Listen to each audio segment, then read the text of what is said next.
नमस्कार मित्रों, मैं मुकेश कुमार गुरावा स्वागत करता हूं आपका अपने YouTube channel Mukesh Gurawa GK and Hindi में।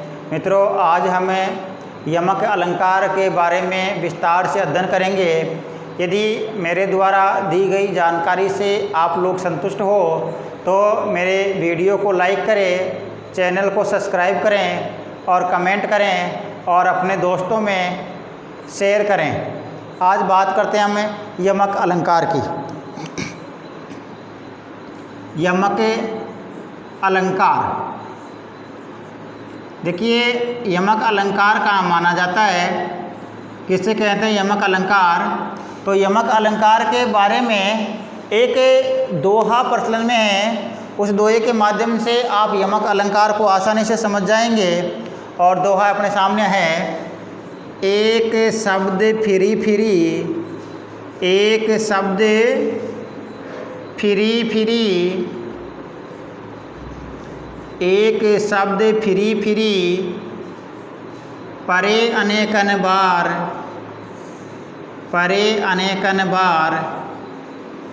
एक शब्द फिरी फिरी, परे अनेकन बार, अर्थ और ही और हो, अर्थ और ही और हो, अर्थ और ही और हो, और ही और हो, सो यमकालंकार, सो यमकालंकार। देखिए यहाँ पर क्या बताया गया है, यहाँ पर देखिए हमने आपको बताया एक शब्द फिरी फिरी जहाँ परे अनेकन बार, यहाँ पर जहाँ और है, एक शब्द फिरी फिरी जहाँ परे अनेकन बार, अर्थ और ही और हो, सो यमकालंकार। इसका मतलब क्या हुआ, एक शब्द फिरी फिरी यानी एक शब्द बार बार आए, परे अनेकन बार यानी एक शब्द बार बार आए, और अर्थ और ही और हो और उसका अर्थ हर बार अलग अलग हो, तो वहाँ पर अलंकार कौन सा होता है, वहाँ पर अलंकार होता है यमक। जैसे अर्थात उदाहरण के माध्यम से समझने का प्रयास करते हैं। पहले इसका हिंदी लिख देता हूँ मैं। अर्थात जब किसी पद में, अर्थात जब किसी पद में, अर्थात जब किसी पद में एक शब्द दो या दो से अधिक बार आए। हम लिख रहे हैं यमक अलंकार कहाँ होता है, तो जब किसी पद में एक शब्द दो या दो से अधिक बार आए, दो या दो से अधिक बार आए और दो या दो से अधिक बार आए और उसका अर्थ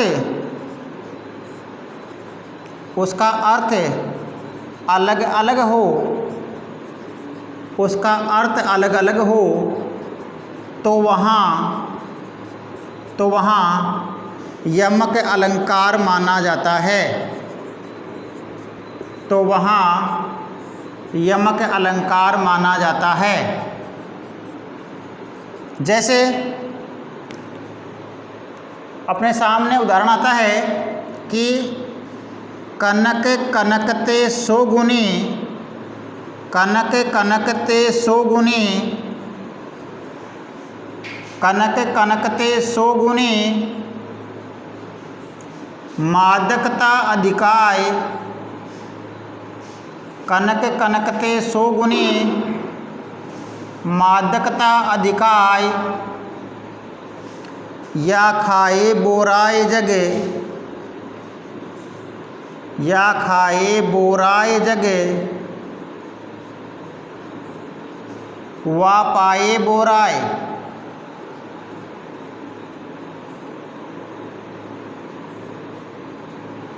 देखिए कनक कनकते सोगुनी, मादकता अधिकाय, या खाए बोराए जगे, वा पाए बोराए। इसमें क्या है, इसमें कनक कनक शब्द है वो दो बार आया है, कनक शब्द दो बार आया है और इस कनक का दोनों बार में अर्थ अलग अलग है। एक बार जो कनक है, एक बार कनक का अर्थ स्वर्ण या सोना है।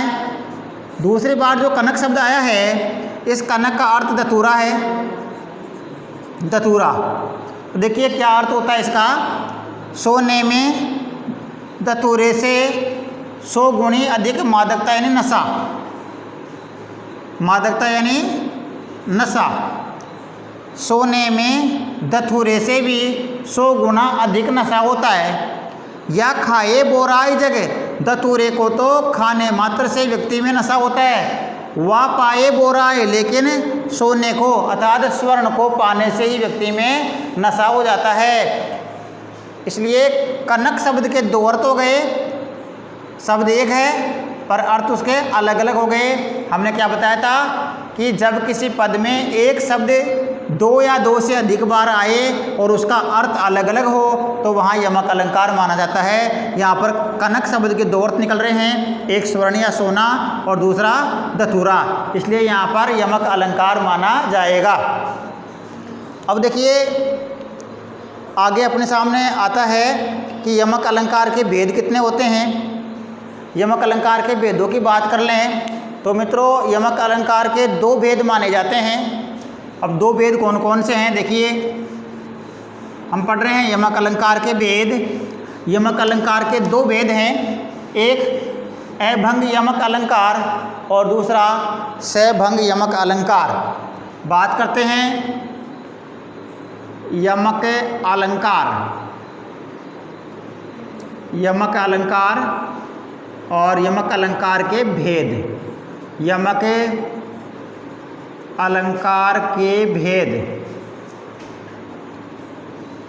यमक अलंकार के भेदों की बात करें तो यमक अलंकार के मुख्य रूप से कितने भेद होते हैं, मुख्य रूप से 2 भेद होते हैं। कौन कौन से, पहला भेद होता है अभंग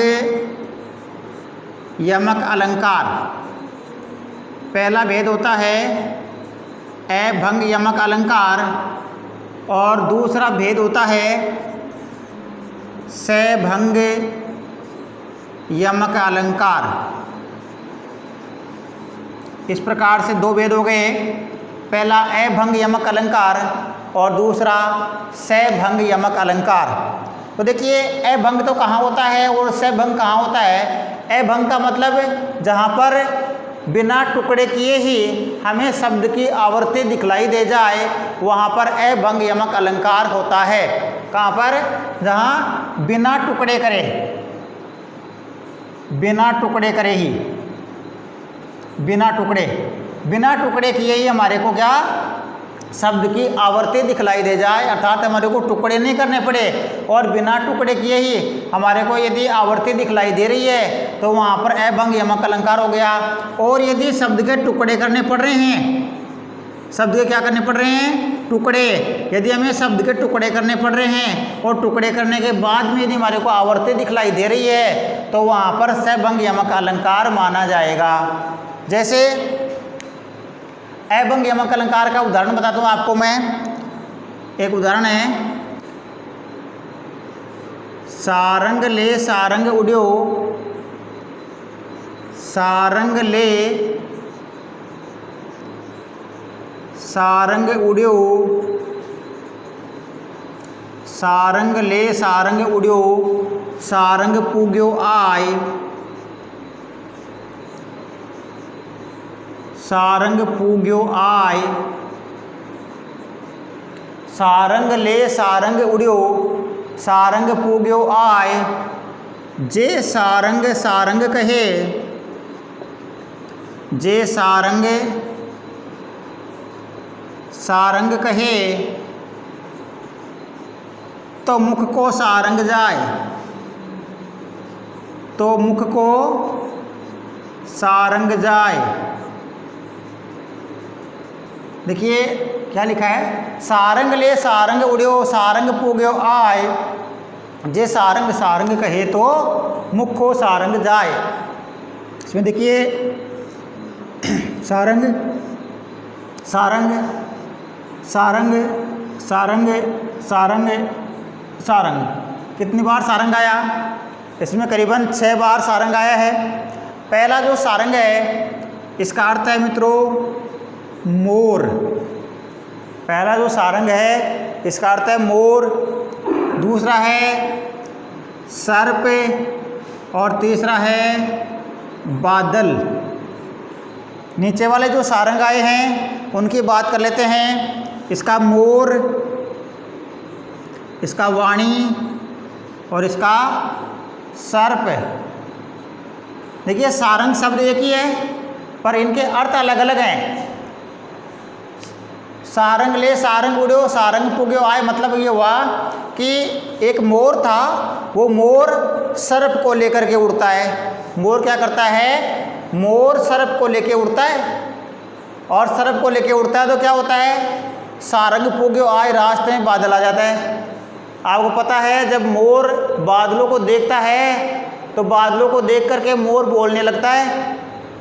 जे सारंग सारंग कहे, अगर वो मोर, सारंग मतलब वाणी, अगर वो मोर वाणी से अर्थात मुंह से बोलने लगता है तो क्या होता है? तो मुख को सारंग जाए, तो मुंह में जो सांप ले रखा है वो सांप निकल के भग जाता है। तो यहाँ पर क्या है? सारंग शब्द बार बार आया है और उसका अर्थ अलग अलग है। अर्थात जहाँ 2 से अधिक बार शब्द आए और वहाँ पर उसके अर्थ अलग अलग हो तो वहाँ पर यमक अलंकार माना जाता है। इसमें हमें टुकड़े नहीं करने पड़ रहे, बिना टुकड़े किए ही हमारे को आवर्ती दिखलाई दे रही है, इसलिए यहाँ पर अभंग यमक अलंकार माना जाएगा।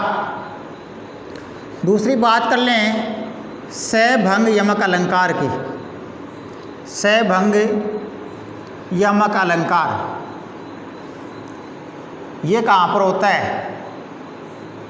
देखिए मित्रों, सभंग यमक अलंकार की बात करें तो जहाँ पर टुकड़े करने पर हमें आवर्ती दिखलाई दे वहाँ पर सभंग यमक अलंकार होता है। कहाँ पर? जहाँ शब्द के टुकड़े करने पर। टुकड़े किसके करेंगे? टुकड़े करेंगे शब्द के, अर्थात शब्द के टुकड़े करने पर आवर्ती दिखाई दे। शब्द के टुकड़े करने पर आवर्ती दिखाई दे। टुकड़े करने पर आवृत्ति दिखाई दे। शब्द के टुकड़े करने पर आवर्ती दिखाई दे तो वहाँ पर क्या होता है? वहाँ पर सभंग यमक अलंकार होता है। जैसे उदाहरण है मेरे सामने, आपके सामने उदाहरण आ रहा है कि नीबल के बल राम हैं। नीबल के बल, नीबल के बल राम हैं। अब इसमें मुझे बताइए कि इसमें आपके सामने कौन से शब्द की आवर्ती हो रही है?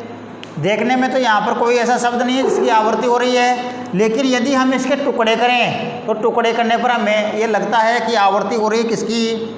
नी और बल, इनको अलग अलग कर ले और यहाँ पर बल है तो देखिए बल शब्द की आवर्ती हुई है और बल की आवर्ती होने के कारण यहाँ पर क्या है? यहाँ पर सभंग यमक अलंकार है। कैसे? नीबल निर्बल, निर्बल के बल कौन है? राम है।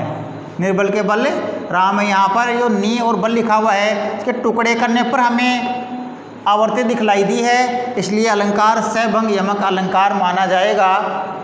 इस प्रकार से आज हमारा ये यमक अलंकार का चैप्टर कंप्लीट हुआ। यदि मेरे द्वारा दी गई जानकारी से आप लोग संतुष्ट हैं तो हमारे वीडियो को लाइक करें, चैनल को सब्सक्राइब करें, कमेंट करें और ज़्यादा से ज़्यादा शेयर करें।